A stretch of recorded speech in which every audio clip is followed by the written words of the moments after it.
First one is very general. I'm just talking about accreditation, different forms of accreditation. The second one is about the AACSB process, complete process. The third one is AACSB standard, just an overview of the 15 standards currently, which is going to change. So we'll look at it overview. Fourth one is important in the sense is the eligibility application, what finally we want to be able to apply. Okay? So that is the plan. So basically I always start with some outline. What are the benefits of accreditation? Different systems. I'll talk about some of this very generally. There's one fundamental difference between accreditation systems in India and abroad, like EQUIS and AACSB and so on. The difference is the foreign ones are a little more subjective. In India, we believe in quantifying everything.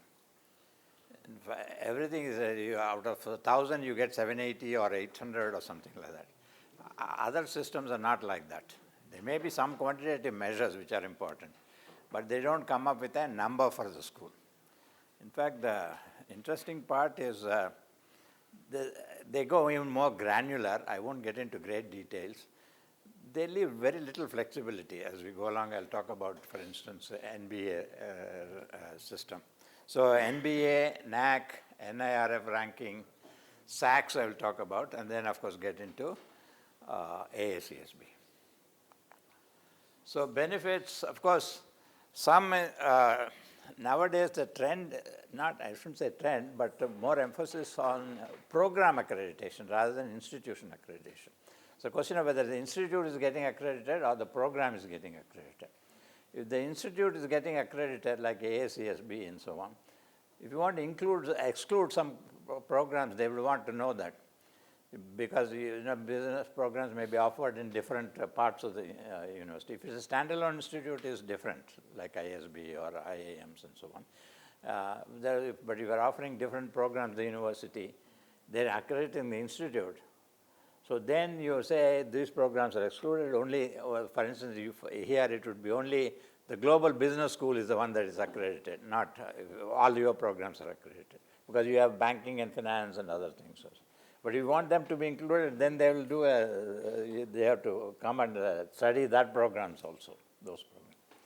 Okay. So basically what are the benefits? An assurance of quality, and important thing is commitment to quality and continuous improvement in all of this, because it's not one time kind of thing, keep on improving. So one of the internet is advanced knowledge through scholarship. Of course, scholarship can be in terms of research, in terms of teaching, pedagogy, or problem solving, and so on.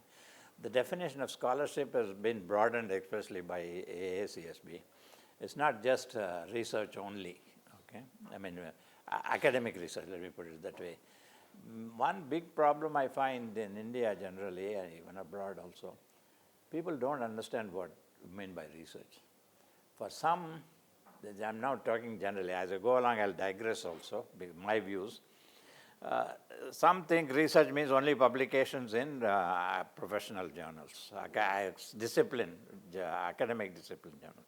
Some think writing cases is a research.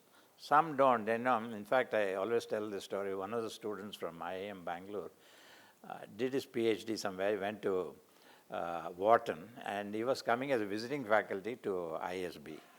So I knew him, and I was chatting with him. I said he'd been out, was been at Wharton 5-6 years or something like that. So I said, you must be coming close to tenure. They have a tenure system. I said, do you have many publications? He said, I have one or two in academic discipline journal. I have one in HBR. I said, HBR, that's very good. So you must be doing well, I said. Then he said, no, that's what you say. But when I told my area chair, he said, if I were you, I would hide that publication. Because HBR is not peer-reviewed. Okay? It depends upon the editor and so on. So what I'm saying is the people have different notions of why closer to, if I don't talk about ISB, see, if you want international rankings, there is no other way other than discipline-oriented academic publications. Now, that is read by few people, but you get the worldwide ranking. Of course, FT ranking also plays some of it, but not to the same extent as some of the other rankings done abroad. Now, especially the board members and so on, they ask the question, what's the use of all this? Very few are reading, especially the business schools have this problem. So I knew this problem before itself. I know it's always this issue comes up. So he said, board member at ISB, I said, I agree with you, this may not be, but the vision statement says cutting edge research. So I think you should change the vision statement. Then he walked away. So vision statement is cutting edge world rankings, but we don't want to do that. That is the contradiction we have. Because it's expensive, I agree. But if you want to play that game, you have to follow those rules. Or you have to change the rules, which will take much more difficult. So research means different things to different people. And so if for AACSB has actually defined in earlier publications, they don't talk much about it now, but they take everything. They have a very large definition of research. Publications, they call it academic research, pedagogical research, and problem-solving research, and so on. So you have to keep that in mind. AACSB is not only about academic discipline research, but on the other hand, if you want to go for ranking, global rankings, you have to pay much more attention to academic discipline-oriented research, okay? Okay, so it's recognition that you're following certain performance standards, and you can do some comparison benchmarking, although it's not really in the US systems, it's not really comparison in the sense you have universities that are, top 10 universities in terms of ranking, and then someone maybe in the 50th ranking also accredited by AACSB. Because AACSB is mission driven, as we will talk about it later. So, of course, in India, we think accreditation and ranking similar. Some of this concept, see, I was in NAC. So NAC has a system of scoring numbers and so on, and then they come up with some A plus A, I think they just had at that time A star, A and B is B. So above 3.5 was A, I think, or A star. So they said, and the government was more moving towards ranking, or the NIRF ranking has come, so why can't NAC do ranking and so on. So somebody said, yeah, 3.8 is higher than 3.78, so if somebody gets 3.8, it should be ranked higher. That was the thinking along those lines. So you say accreditation can be used for ranking. That is the thinking along those lines. Actually, they have sort of implemented something like that in NAC. They were going to implement. I don't know if they actually did or not. So benchmarking in the sense, that's where your school, comparative schools you have to, not overall benchmarking. That's why AACSB asks for schools which are comparable to you or your competitors and so on. With them you can compare, not with any school, because your mission may be completely different from some others. Somebody may be emphasizing on cutting edge research, you may be emphasizing on more providing opportunities for students, certain background and so on, or you may be specializing in certain areas and things like that. Okay, so continuous improvement and providing information to market and so on. So this is the list. It's not exhaustive. You have NBA, you have NAC, you have AACSB, you have EQUIS. SACS is the South Asian Quality Improvement System based in Hyderabad. AMBA is one, and then Association of Collegiate Business Schools and Programs, ACBSB has been promoting. They see India as a big market, so they have come promoting quite a bit. So some of the faculty, some of the deans are involved in that. And there is this ICAB, IACB and so on. Program accreditation, some have gotten into program accreditation. So NBA says program accreditation. Quantitative, these are all quantitative, but you look at, I listed this, in most of the accreditation, these things will come. The same things with some differences in nomenclature, some combinations and so on, combinations. So if you understand one of them, you can pretty much understand the things, but the emphasis in certain things may be different and so on. That is the main difference. So you have vision, mission, you have governance, program outcomes. Now, emphasis now become on outcomes rather than output. In a sense, they want to see what your students are doing, how well they're doing, whether they're learning what they're supposed to, and so on. Curriculum and learning process, and so on. See, one problem with NBA, I have not gone into granularity.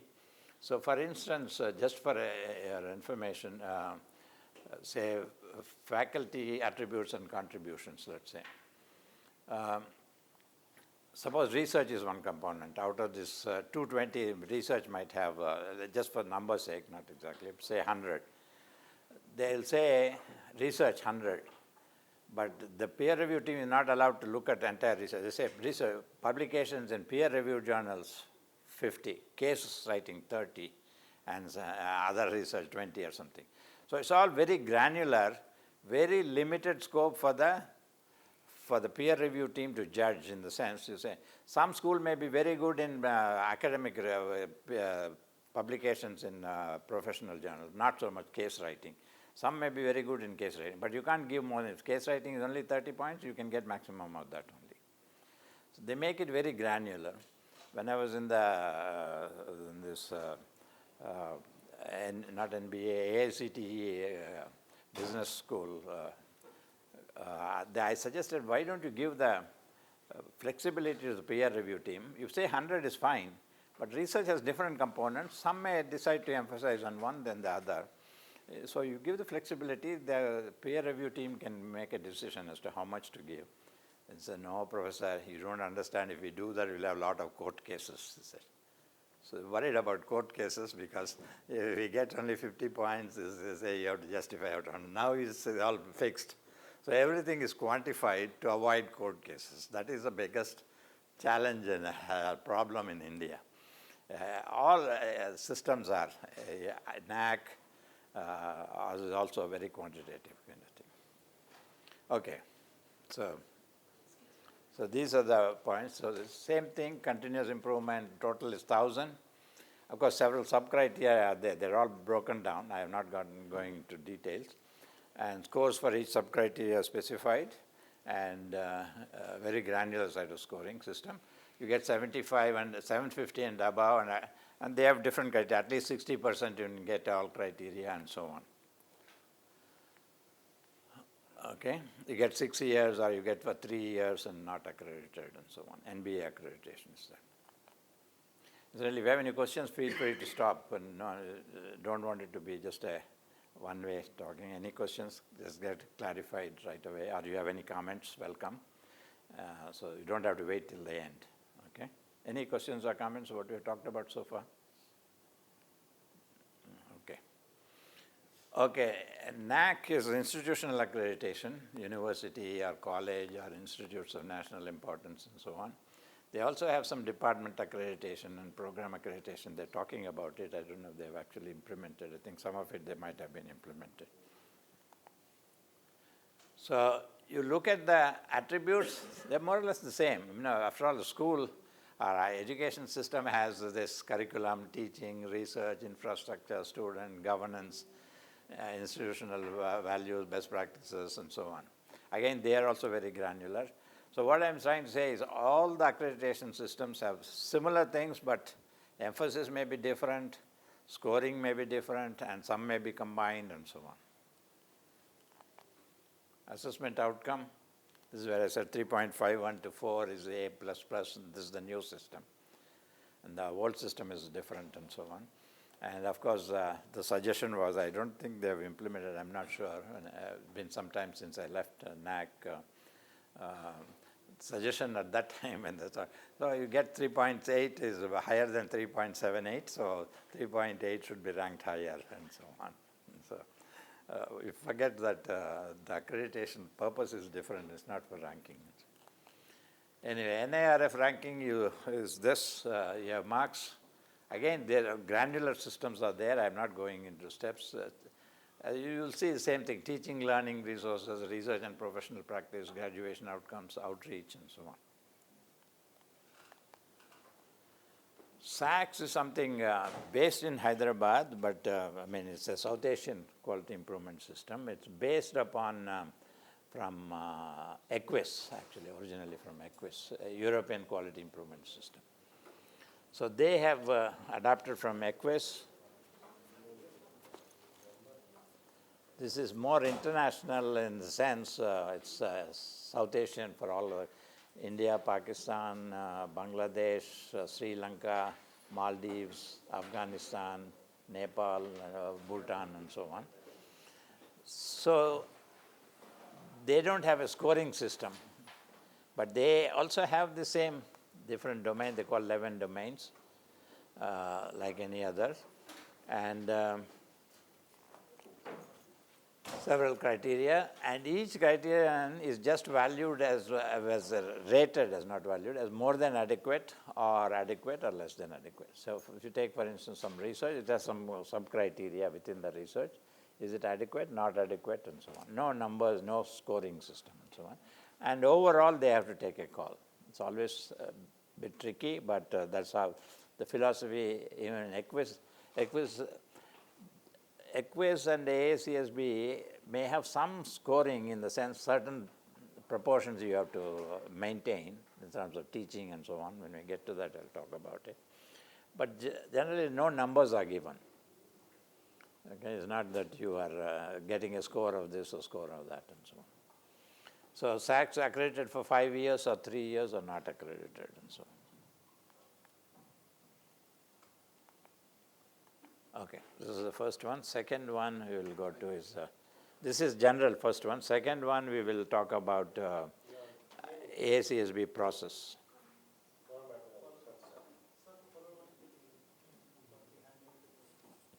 Any questions on the first general accreditation?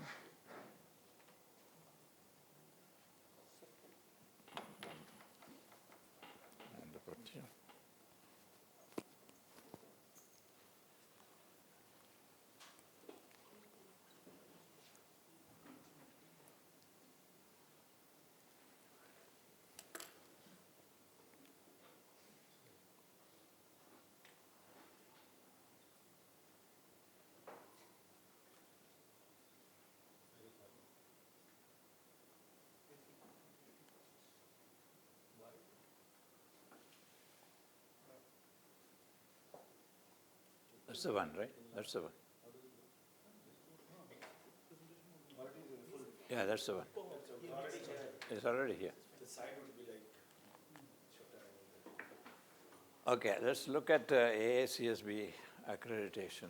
I think this is, let me just quickly run through. This is the process, I think, right?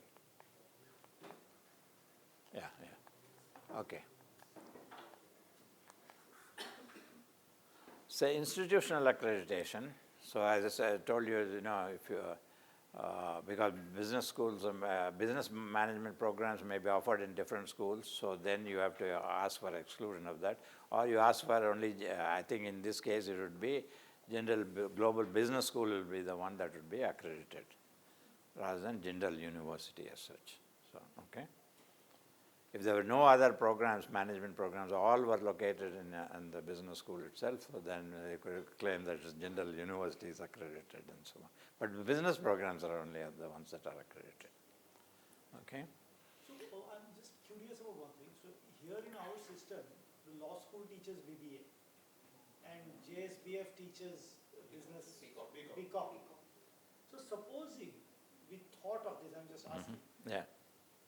that we extend it also to cover those two programs. And those are the only two business programs that I am aware of operating outside JGBS. Even law school, the program has a BBA LLB. Yeah, BBA LLB. BBA is not a terminal degree, but it's a part of a 5-year program of which 3 refers to. So is it possible to, or is it advisable to actually expand the net and get JGU? In terms of exclusion and everything, clear-cut rules. Clear-cut rules are there, but you can also ask for exemptions from the rule. So question really is, to which I don't have a definitive answer, is it advantageous or disadvantageous to include them? That some of it maybe we can try and get clarification from this lady whom I know who's in Bombay, whether it will be advantageous, because you don't have any control over that program. in terms of admissions or in terms of the curriculum and so on. Now, if you want to include it, now you have to make a case for it. Okay? Now, whether it will be advantageous to you to include it, I'm not sure. Those things we should ask. Debate that when we come to it. Right, because also the question is that if it is advantageous to, I mean, is it it's advantageous to JGBS versus advantageous to JGU? Yeah. First Yeah. assumption would be that if JGU gets this thing, all the other programs will also. Yeah, all the business programs are accredited. And the effort going into it may be marginally more. A little more than what we go through, right? Yeah. But whether they'll satisfy all those requirements and so on is what you have to see. Because program-wise requirements will be there. BBA is a bit tough because they have credit by the bar council, so they are following a different set of rules. BCom could be an option, but BCom just like 2 years. I mean, in that program, they are like only 2 years old. So we need to.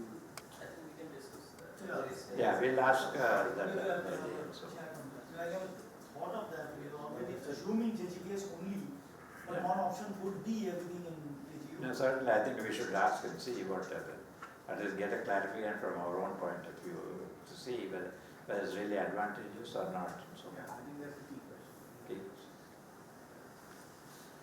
So ACE is very much mission driven. So what is your mission, vision is the first important thing. That is what the strategic plan will also concentrate on that. Now immediately somebody asks me, so I can have a mission that I will just provide graduate education and be done with it and so on. So if I satisfy the mission, can I get AACSB accreditation? Answer is no. You have to have mission itself must be reasonably up standards. You can't just have a very low mission statement and say that I'm satisfying that and so on. Because mission driven means basically they'll say if your mission vision is approved, are you delivering what you are saying? That is what is AACSB accreditation is all about. Mission driven means are you delivering what is promised. So it's very important what your mission vision is. And sometimes institutes in India especially have a problem, but they quickly realize when they go to AACSB accreditation. Say, we want to be the best in the world would be my vision statement. So AACSB will ask you, what do you mean by best? What are you going to get ranked? How are you going to get there? Best means what? World, which ranking, what is it, and so on. How are you going to deliver? Then they back down and so on. I know one institution, the university statements were like this, and they got NAC accredited and all that. We want to be the best in the world, or one of them among the best or something. So they were going for AACSB accreditation. So I said, if you have that in mind as part of your vision statement, you'll run into problems with AACSB. They quickly realized that they had a separate vision statement for the school. And of course, all the management programs are within the school, so they get accreditation, institutional accreditation. Okay, so whether there are resources to achieve the mission, and recently more emphasis on engagement, innovation, and impact. Those are the important things, and assurance of learning. Those are important aspects. There are 15 standards. I'll just mention the titles. I have one presentation which will be, the next one will go a little more into this, not completely, but a little more. But one of the things is this 15 standards, they are being reviewed, meaning there is a committee that is reviewing the AACSB mission standards. So the feeling is there are too many, so they're going to reduce it to maybe 10 to 12, maybe combine some of them, maybe get rid of some of them, I don't know, but mostly combining, I don't think. But that will all come finalized by April, that is April 2020. So the new standards will be the ones I'm sure will be applicable to JGBS. Okay. So one is mission, impact, and innovation, that is important. Intellectual contributions.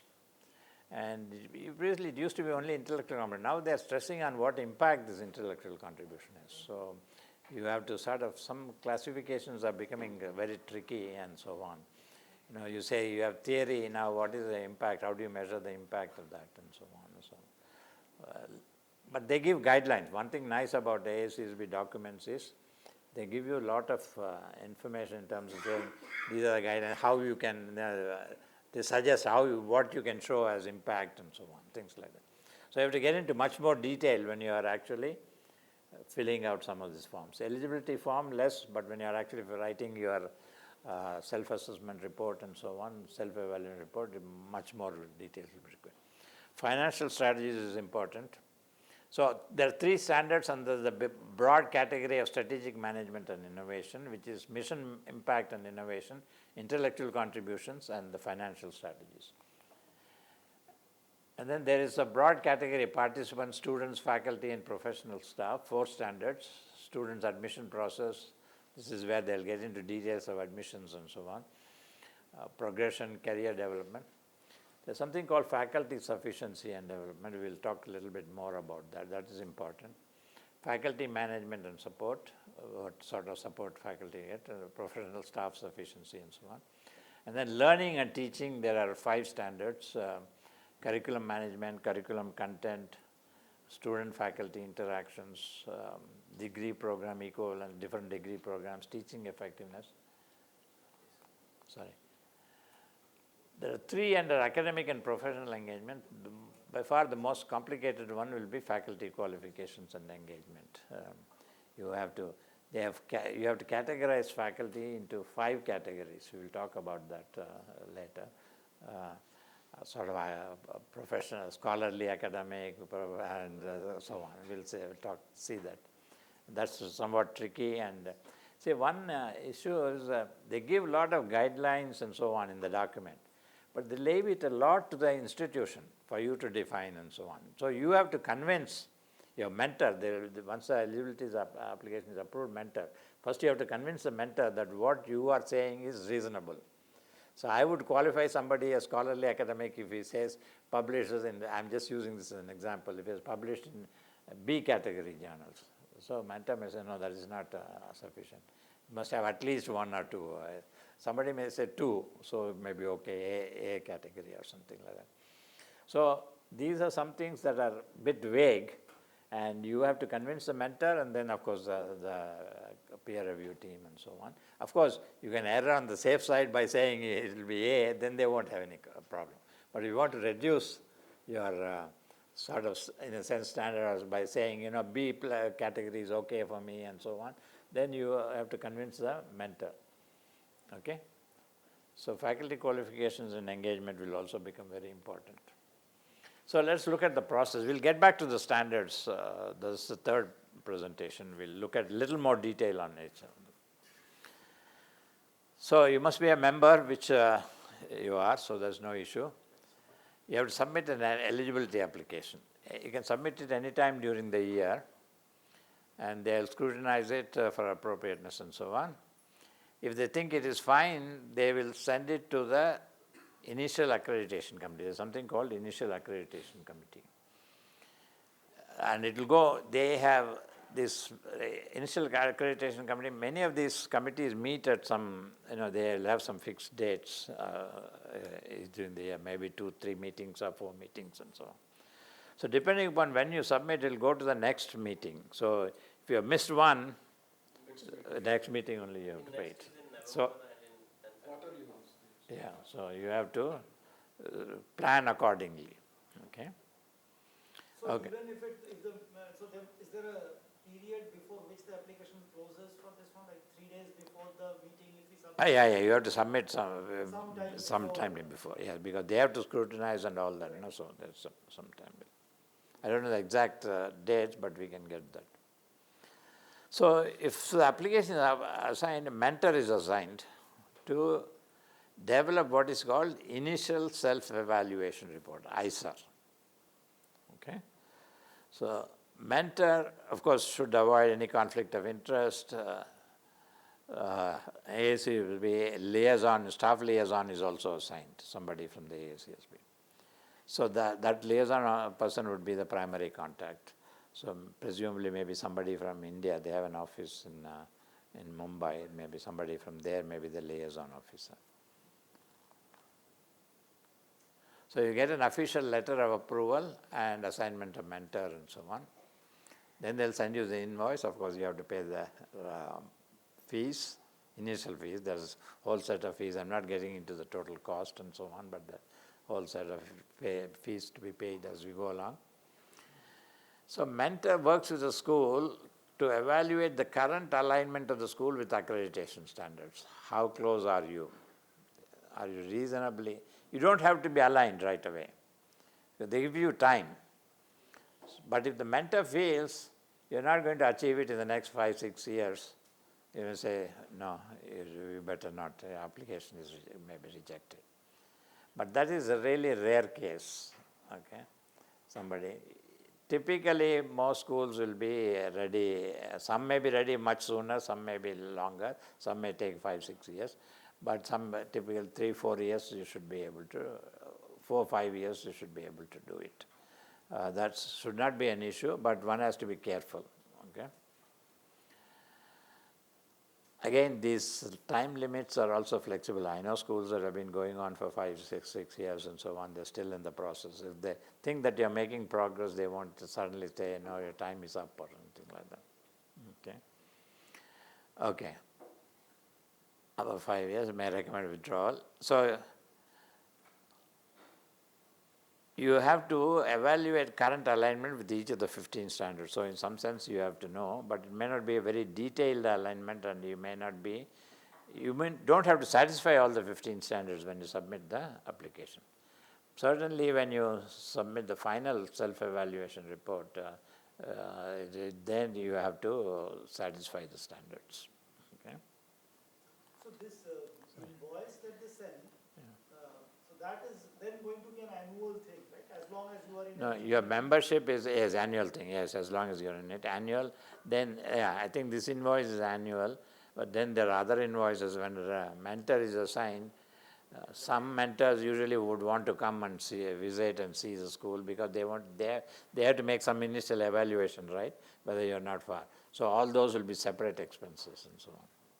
But this invoice is basically, I had some details. I've forgotten. 2,300 we pay for membership. Plus the mentor fees also there, which is the one time. Visit and everything. Visit is separate. Visit is separate. Visit is separate, but there is a mentor fee also in addition Right, to that yeah. 3,500. We have detailed it out in the presentation. Yeah. I have the details somewhere. I didn't. Every year? Cumulative.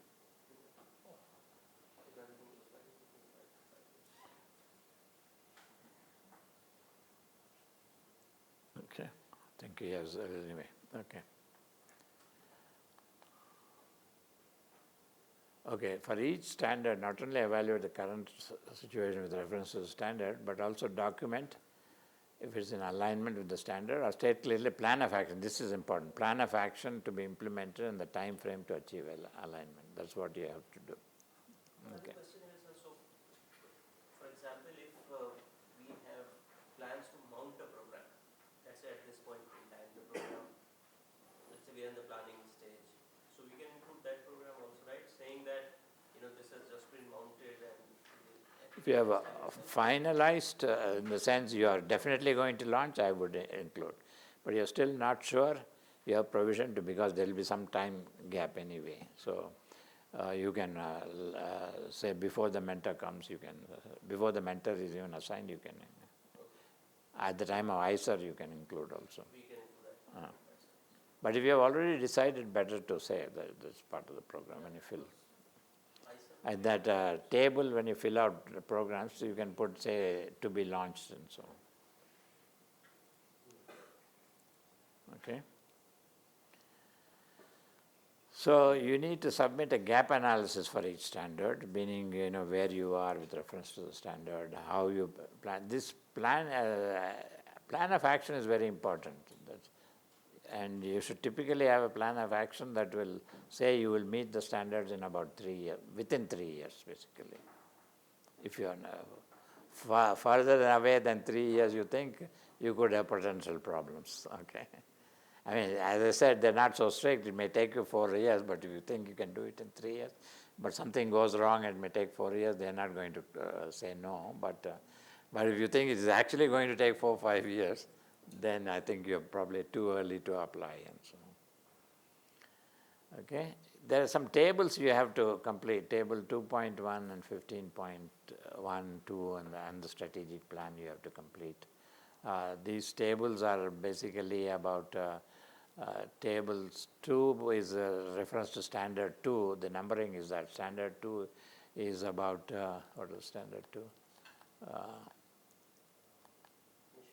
Intellectual contribution. So you have to provide some summary, total and contributions and so on, where it's a summary kind of statement. But when you actually submit the final self-evaluation report, you have to have details faculty-wise and so. The other 15, I said, is the tricky one, which is faculty qualifications and engagement. There's table to be filled, faculty qualifications and so on. Okay, we'll talk a little more about those standards when we get there.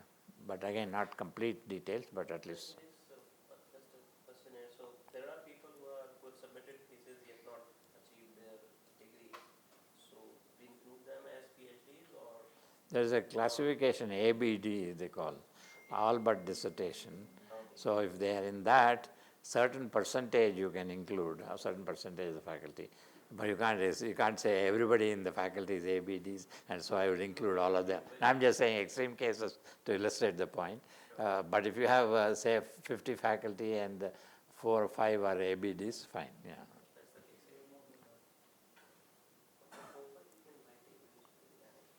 Scholarly academic, basically saying scholarly academic. See, the easiest and best criterion is scholarly academic. If all your faculty are scholarly academic, then you'll have very little problems. But you will have some professionals and so on, or some may, scholarly academic, I'm jumping the gun, but they might have got a PhD, but they got it 5 years before, more than 5 years before. Then sustaining is an issue. So if you have not done any, you got a PhD, say 6 years ago, but you've not written a single paper, you cannot be called scholarly academic. So you have the 5-year thing. So some institute, what they do is they quickly hire young PhD scholars, PhDs. So they get 5 years to publish. So they'll go scholarly academic. So these are some of the games that people play, but I'm not suggesting. Would I give you guys a sense? I mean, we can just do a self-check here. How many of us have within 5 years of our PhD? I'm not, obviously. You can just raise your hand. You will get a sense of our faculty distribution. More than 5 years, is it? No, within 5 years of your PhD. Within 5 years, okay. It's a pretty young group. Young group. Almost, I would say, what, 75%? Yeah, you are in good shape in that way. How many of you are expecting PhDs in the next 1 year? All right. By the time this application goes in, yeah, so they're all, we are expecting in 1 year, you must be ABDs at least, they're right? all ABDs. So Maybe by the time this goes, they would be. so maybe we have to say, okay, who are us, the old fogies around here? So that's the distribution. yeah, old fogies is not the criterion. Old fogies who have not published anything in the last. That I am not asking. I am not asking that question. So I am not asking that question. But then you have to maintain those percentages within that each category, right? Yeah, but. Certain balance. But if you have largely academic, scholarly academic, I'm just an extreme case to illustrate. If 100% are scholarly academic, you'll have no problem because everything, the percentages will include scholarly academic also. So you will meet that immediately. When you have other categories, lots of them, there's different percentages are there, program-wise, teaching and so on. So if you have other categories is the worst. There are 4 categories and yeah. Worse in the sense they don't consider them the ratios they calculate. There's some ratios that they calculate. So. But it's done program-wise, so you have to be careful that.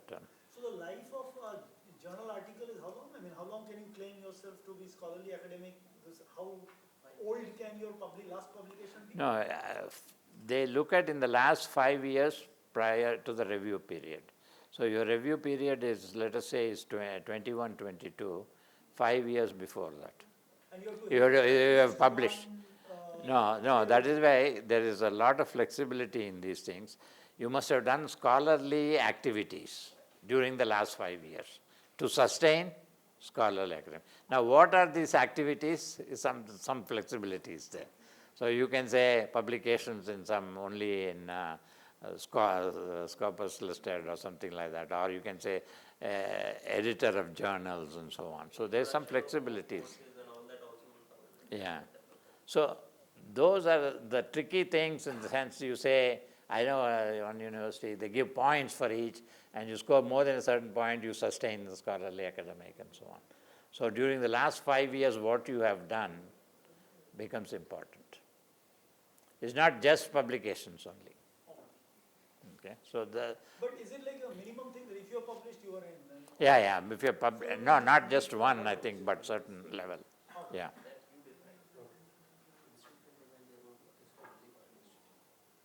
There's a lot of decisions you have to make, and also you have to convince the mentor first that you are not diluting the standards in a sense.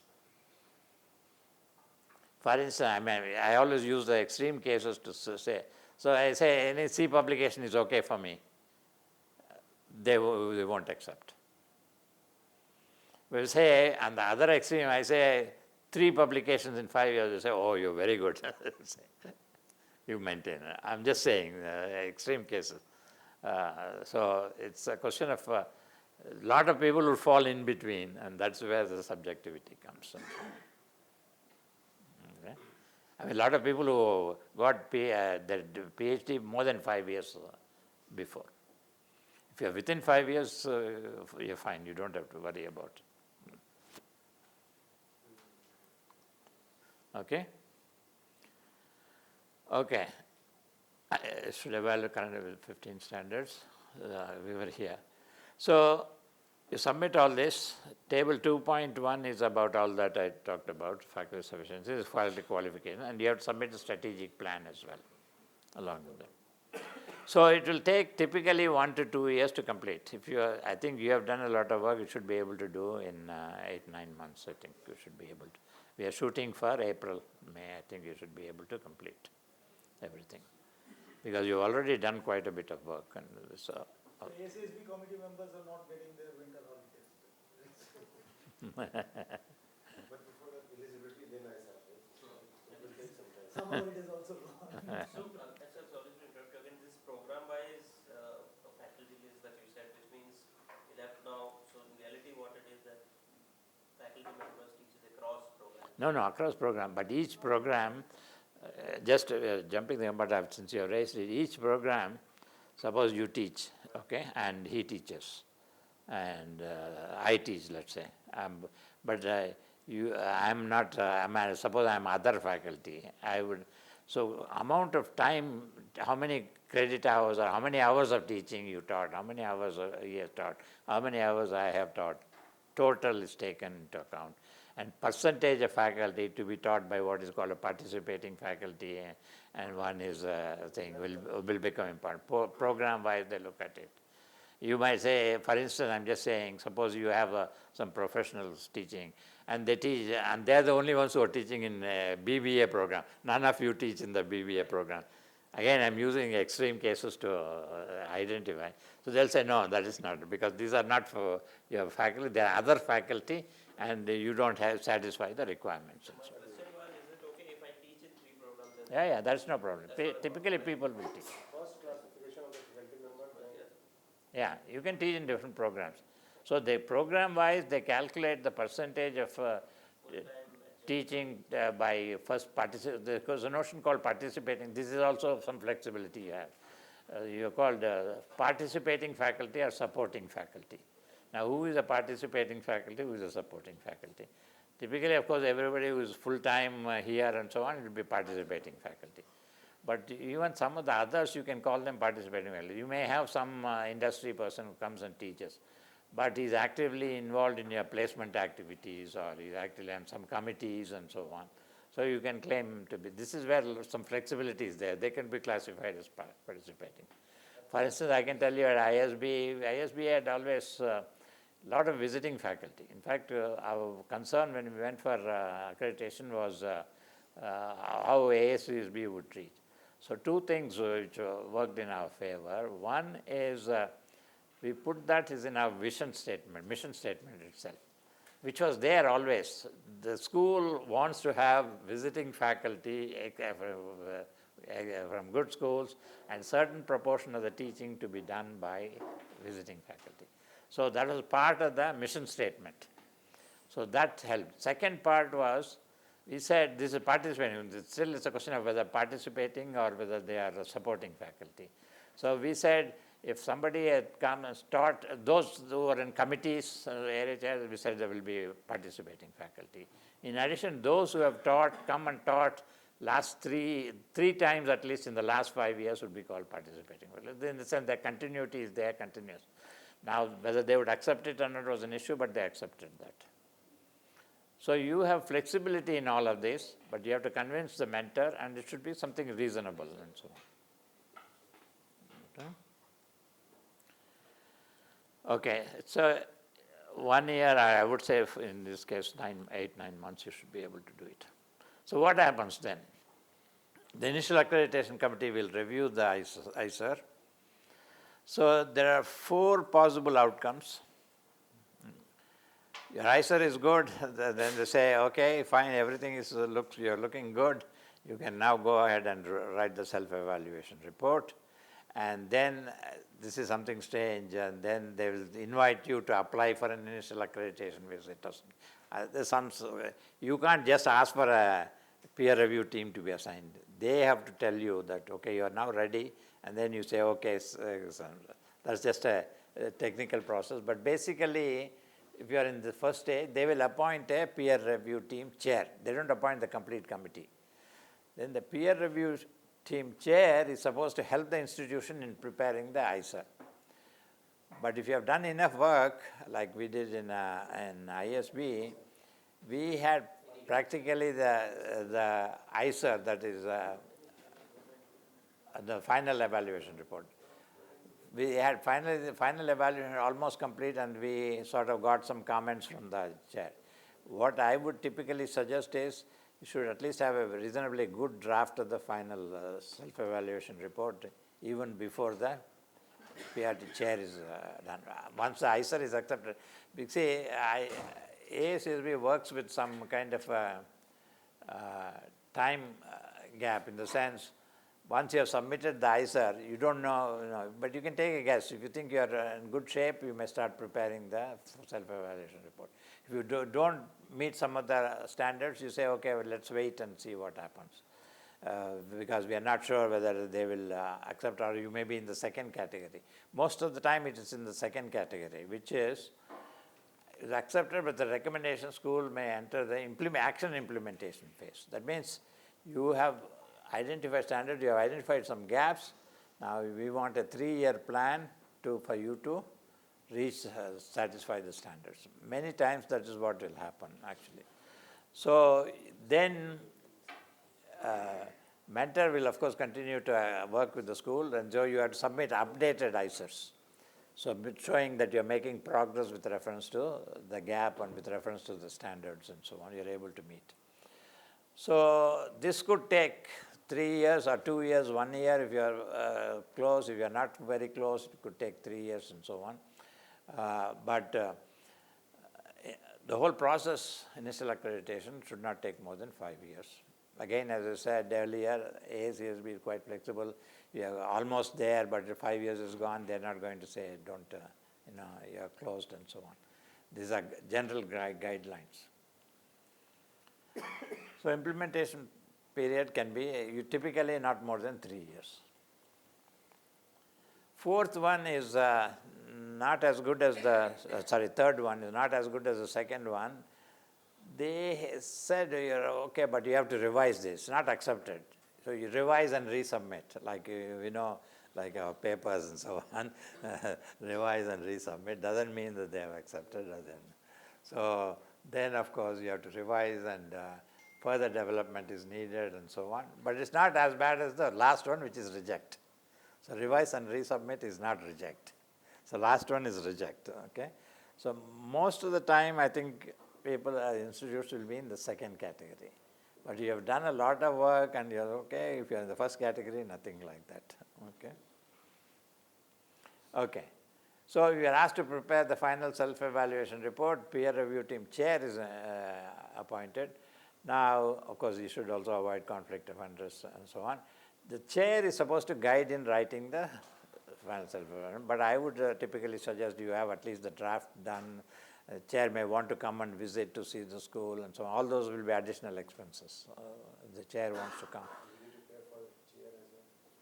Yeah, the chair typically, sometimes the chair may say, no, I don't have to come. Sometimes the chair wants to come and so see. So, okay. Then after that is other members are appointed. The chair has to give some sort of a feedback. Basically, the chair guides in the preparation of the self-evaluation report. So chair has to say, okay, they have the self-evaluation report is ready and they are prepared and so on. Then the team will be appointed. The chair gives the feedback to IAC, to AACSB. So this self-evaluation also takes 6 months to 1 year time frame? That, yes, it will take, typically it will take 6 months to 1 year, especially. See, there's some time gaps because the chair is appointed, that will take some time. They work, and the chair, if the chair wants to come, he'll say, I'll come 3 months later. And so you can't really say, no, you better come 1 year, 1 month before. So 3 months, he said. So 3 months will be gone by the comes. So that's why it's a good idea to have some draft, draft, and as soon as the chair is appointed, send him a copy of that, so that he will have it and you can reduce the time gap in that. And you make it clear it's a draft because he's supposed to make comments. Don't say this is the final self-evaluation report because then the chair can get upset. He's supposed to guide you and how can you say you have the final self-evaluation report? You should say draft and you are waiting for your comments and so on. So, okay? Okay. So other members are appointed and then they will come and give a visit report, a recommendation, accreditation, deferral or no accreditation. I'm not sure they'll actually give you the complete report. They may give you some exit kind of thing. It's a little unclear. They didn't give, I know in the past they didn't give us the report actually, but some people said they are actually giving the report. I'm not sure that we can get that clarified. The earlier was they would just give you some general idea and say, this is what we are likely to recommend, you're doing well. From what they say, you know whether they're going to recommend yes or no kind of thing, but not actually giving the recommendation. Of course, there is no guarantee. If there have been very rare instances, 1 or 2 maybe, where the recommendation of the PRT was not approved by the IAC, okay, for whatever reason it is. They don't tell you the reasons and so on. You have to wait till the IAC approves, the board of directors approve. But once the IAC approves, then there is no issue. Okay. So that is the process. Any questions and so on before we look at a little bit more details of the AACSB standards? So one of the thoughts that I had, this has nothing to do with ACSB, was to have the function and stuff. If not only stepped outside and there was nobody there, you might go out to check. You want to break now? Fine.